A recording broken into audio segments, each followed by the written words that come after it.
Okay, review tayo for common civil service exam and percentage problem tayo.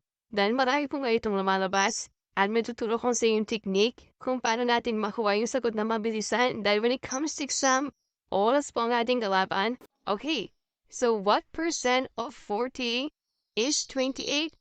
So sa civil service exam, marami po talagang percentage problem.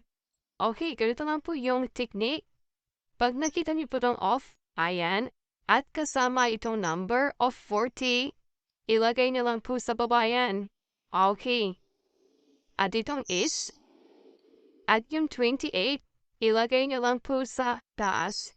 So, ganun lang po siya kasimple. Since percent po yung hinahanap pag sinabing percentage per 100. Okay, so multiply natin by 100 para makuha natin yung percent dito na tinatanong.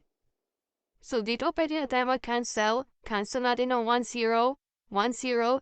28 divided by 4 is 7.